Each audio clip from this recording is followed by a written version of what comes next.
ನಿಮ್ಮ ಬಾಲ್ಯದಲ್ಲಿ ನೀವು ತುಂಬ ಇಷ್ಟಪಡ್ತಿದ್ದ ಒಂದು ಹಾಡಿರುತ್ತೆ, ಒಂದು ಗೇಮ್ ಇರುತ್ತೆ, ಒಂದು ಕಾರ್ಟೂನ್ ಅಥವಾ ಟಿ ವಿ ಶೋ ಇರುತ್ತೆ. ಆವಾಗ ಅದೇ ನಿಮ್ಮ ಪ್ರಪಂಚ ಆಗಿತ್ತು. ಆ ಹಾಡು ಕೇಳಿದ್ರೆ ಸಾಕು, ಆ ದಿನಗಳ ನೆನಪು ಬರ್ತಿತ್ತು. ಆ ಗೇಮ್ ಆಡಿದ್ರೆ ಗಂಟೆಗಟ್ಟಲೆ ಟೈಮ್ ಹೇಗೆ ಹೋಗ್ತಿತ್ತು ಅಂತ ಗೊತ್ತಾಗ್ತಾನೆ ಇರಲಿಲ್ಲ. ಇವಾಗ ಕೊನೆ ಸಲ ಆ ಹಾಡನ್ನ ಕೇಳಿ, ಆ ಗೇಮ್ ಆಡಿ ಅಥವಾ ಆ ಕಾರ್ಟೂನ್ ನೋಡಿ ಎಷ್ಟು ವರ್ಷ ಆಯಿತು ಅಂತ ಒಂದು ಕ್ಷಣ ಯೋಚನೆ ಮಾಡಿ. ಇವತ್ತು ನಾವೊಂದು ವಿಚಿತ್ರವಾದ ವಿಷಯದ ಬಗ್ಗೆ ಮಾತಾಡ್ತೀವಿ. ನಿಮ್ಮ ಬಾಲ್ಯದ ನೆನಪುಗಳನ್ನ ಮತ್ತೆ ನೆನಪಿಸ್ಕೊಳ್ಳೋದು ಬರೀ ಟೈಮ್ ಪಾಸ್ ಅಲ್ಲ, ಬದಲಿಗೆ ನಿಮ್ಮ mood, self esteem, social connection ಮತ್ತು ಜೀವನದ ಅರ್ಥದ ಭಾವನೆಗೆ ಸಹಾಯ ಮಾಡಬಹುದು ಅಂತ ಸಂಶೋಧನೆಗಳು ಸೂಚಿಸುತ್ತೆ. ಇನ್ನು ಇಂಟ್ರೆಸ್ಟಿಂಗ್ ವಿಷಯ ಏನಂದರೆ, ಒಂದು ಕಾಲದಲ್ಲಿ ಸೈಕಾಲಜಿಸ್ಟ್ ನಾಸ್ಟಾಲ್ಜಿಯಾ ಅನ್ನೋದು ಒಂದು ರೀತಿಯ ಸಮಸ್ಯೆ ಅಂತಲೇ ಪರಿಗಣಿಸ್ತಿದ್ರು. ಹಾಗಾದರೆ ನಾಸ್ಟಾಲ್ಜಿಯಾ ಅಂದರೆ ಏನು? ಯಾಕೆ ಹಳೆ ನೆನಪುಗಳು ನಮಗೆ ಇಷ್ಟು ಪವರ್ಫುಲ್ಲಾಗಿ ಫೀಲ್ ಆಗುತ್ತೆ, ಮತ್ತು ಇದನ್ನು ನಮ್ಮ ಇವತ್ತಿನ ಜೀವನದಲ್ಲಿ ಹೇಗೆ ಯೂಸ್ ಮಾಡ್ಕೊಳ್ಬೋದು ಅನ್ನೋದನ್ನ ಇವತ್ತು ನೋಡೋಣ. ನಾಸ್ಟಾಲ್ಜಿಯಾ ಅನ್ನೋ ಪದನ 1688ರಲ್ಲಿ ಸೃಷ್ಟಿಸಿದ್ರು. ಇದನ್ನು ಮೊದಲು ಬಳಸಿದ್ದು ಸ್ವಿಸ್ ವೈದ್ಯ ಜೋಹಾನ್ಸ್ ಹೋಫರ್. ತಮ್ಮ ಮನೆ ಮತ್ತು ದೇಶದಿಂದ ದೂರ ಇದ್ದ ಸೈನಿಕರಲ್ಲಿ ಕಾಣಿಸ್ಕೊಳ್ತಿದ್ದ ತೀವ್ರ ಮನೆ ನೆನಪು ಮತ್ತು ಹಂಬಲನ ವಿವರಿಸೋಕೆ ಈ ಪದನ ಬಳಸಿದ್ರು. ಆವತ್ತಿನ ಕಾಲದಲ್ಲಿ ನಾಸ್ಟಾಲ್ಜಿಯಾನ ಬರೀ ಒಂದು ಭಾವನೆ ಅಂತ ನೋಡ್ತಿರ್ಲಿಲ್ಲ, ಅದನ್ನೊಂದು ರೀತಿಯ ಮಾನಸಿಕ ಅಥವಾ ದೈಹಿಕ ಸಮಸ್ಯೆ ಅಂತ ಪರಿಗಣಿಸ್ತಿದ್ರು. ಕೆಲವರು ಇದನ್ನು ಹಿಂದಿನ ಕಾಲಕ್ಕೆ ಮೆಂಟಲಿ ರಿಗ್ರೆಷನ್ ಆಗೋದು ಅಂತ ಕೂಡ ಅರ್ಥ ಮಾಡ್ಕೊಳ್ತಿದ್ರು. ಆದರೆ ಕಾಲ ಕಳೆದಂತೆ ವಿಜ್ಞಾನಿಗಳ ದೃಷ್ಟಿಕೋನ ಬದಲಾಯಿತು.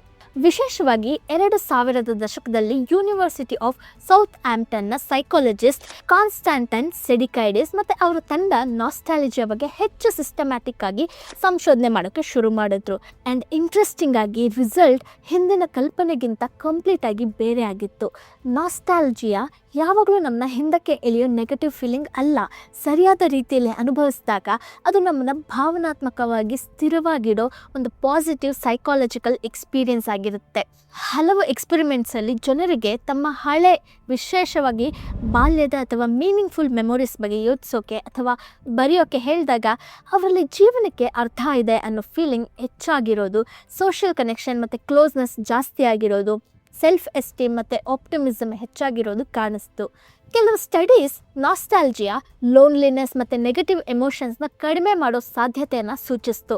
ಇನ್ನೊಂದು ಇಂಟ್ರೆಸ್ಟಿಂಗ್ ಅಬ್ಸರ್ವೇಷನ್ ಏನಂದರೆ, ಜನರು ತಮ್ಮ ಜೀವನದ ಮೀನಿಂಗ್ಫುಲ್ ಮೆಮೊರೀಸ್ ಬಗ್ಗೆ ಯೋಚಿಸಿದಾಗ ಅವ್ರಿಗೆ ತಮ್ಮ ಜೀವನ ಒಂದು ಕಂಟಿನ್ಯೂಸ್ ಸ್ಟೋರಿ ಥರ ಫೀಲ್ ಆಗುತ್ತೆ. ಅಂದರೆ ನಾನು ಹಿಂದೆ ಯಾರು, ಇವಾಗ ಯಾರು, ಮುಂದೆ ಎಲ್ಲಿಗೆ ಹೋಗಬೇಕು ಅನ್ನೋ ಕನೆಕ್ಷನ್ ಸಿಗುತ್ತೆ. ಅದೇ ನಾಸ್ಟಾಲಜಿಯಾದ ಒಂದು ದೊಡ್ಡ ಪವರ್. ಅದು ನಿಮ್ಮ ಪಾಸ್ಟ್ ಮತ್ತು ಪ್ರೆಸೆಂಟ್ನ ನಡುವೆ ಒಂದು ಬ್ರಿಡ್ಜ್ ಥರ ಕೆಲಸ ಮಾಡುತ್ತೆ.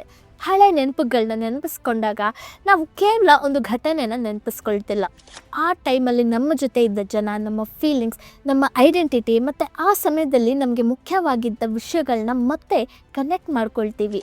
ಹಾಗಾದರೆ ಚೈಲ್ಡ್ಹುಡ್ನ ಆ್ಯಕ್ಟಿವಿಟೀಸ್ ಯಾಕೆ ಇಷ್ಟು ಪವರ್ಫುಲ್ ಆಗಿರುತ್ತೆ?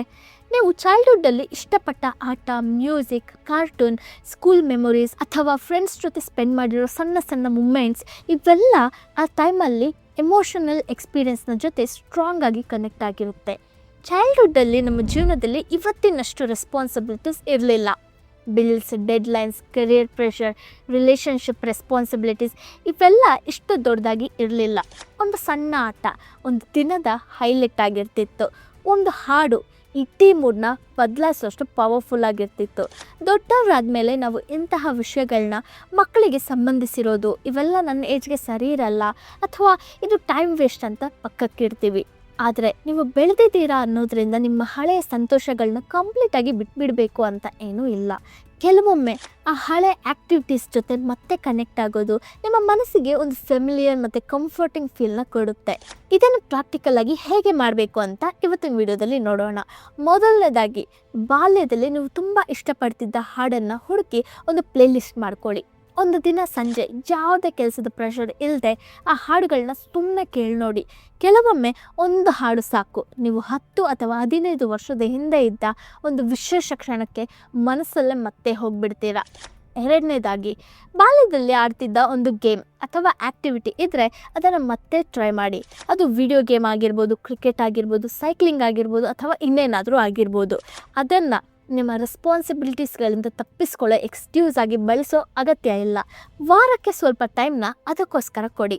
ಮೂರನೇದಾಗಿ, ಹಳೆಯ ಫೋಟೋಸ್ ಅಥವಾ ವೀಡಿಯೋಸ್ ನೋಡಿ. ಸಾಧ್ಯ ಆದರೆ ಫ್ಯಾಮಿಲಿ ಅಥವಾ ಹಳೆ ಫ್ರೆಂಡ್ಸ್ ಜೊತೆ ಅವುಗಳನ್ನ ಶೇರ್ ಮಾಡ್ಕೊಳ್ಳಿ. ಯಾಕಂದರೆ ಒಂದು ಮೆಮೊರಿನ ಒಬ್ಬರೇ ನೆನಪಿಸ್ಕೊಳ್ಳೋದಕ್ಕಿಂತ ಆ ನೆನಪಲ್ಲೇ ಇದ್ದ ಇನ್ನೊಬ್ಬ ವ್ಯಕ್ತಿ ಜೊತೆ ಶೇರ್ ಮಾಡಿದಾಗ ಸೋಷಿಯಲ್ ಕನೆಕ್ಷನ್ ಇನ್ನಷ್ಟು ಹೆಚ್ಚಾಗುತ್ತೆ. ನಾಲ್ಕನೇದಾಗಿ, ನಿಮ್ಮ ಬಾಲ್ಯದ ಒಂದು ಸಂತೋಷದ ಕ್ಷಣದ ಬಗ್ಗೆ ಬರೀರಿ. ಆ ದಿನ ಏನಾಯಿತು, ನನ್ನ ಜೊತೆ ಯಾರಿದ್ರು, ನನಗೆ ಅವಾಗ ಹೇಗೆ ಅನ್ನಿಸ್ತು ಅಂತ ಡೀಟೇಲ್ಡಾಗಿ ಬರೀರಿ. ಬರೀ ಘಟನೆ ಏನಾಯಿತು ಅನ್ನೋದನ್ನು ಮಾತ್ರ ಬರೀದೆ ಆ ಸಮಯದಲ್ಲಿ ನಿಮಗೆ ಹೇಗೆ ಅನ್ನಿಸ್ತು ಅನ್ನೋದನ್ನು ಬರೀರಿ. ಆದರೆ ಇಲ್ಲಿ ಒಂದು ಮುಖ್ಯವಾದ ವಿಷಯನ ನೆನ್ಪಿಟ್ಕೊಳ್ಳಿ. ನಾಸ್ಟಾಲ್ಜಿಯಾ ಅಂದರೆ ಯಾವಾಗಲೂ ಪ್ಯೂರ್ ಹ್ಯಾಪಿನೆಸ್ ಅಲ್ಲ, ಅದನ್ನು ಬಿಟರ್ ಸ್ವೀಟ್ ಎಮೋಷನ್ ಅಂತಲೂ ಕರೀತಾರೆ. ಅಂದರೆ ಅದರಲ್ಲಿ ಸಂತೋಷವೂ ಇರುತ್ತೆ, ಜೊತೆಗೆ ಆ ಕಾಲ ಇವಾಗ ಇನ್ನು ಇಲ್ವಲ್ಲ ಅನ್ನೋ ನೋವೂ ಇರುತ್ತೆ. ಹಳೆ ಫ್ರೆಂಡ್ನ ನೆನಪು ಬಂದಾಗ ಖುಷಿ ಆಗ್ಬೋದು, ಆದರೆ ಆ ದಿನಗಳು ಮತ್ತೆ ಬರಲ್ಲ ಅನ್ನೋ ಫೀಲಿಂಗ್ ಕೂಡ ಬರುತ್ತೆ.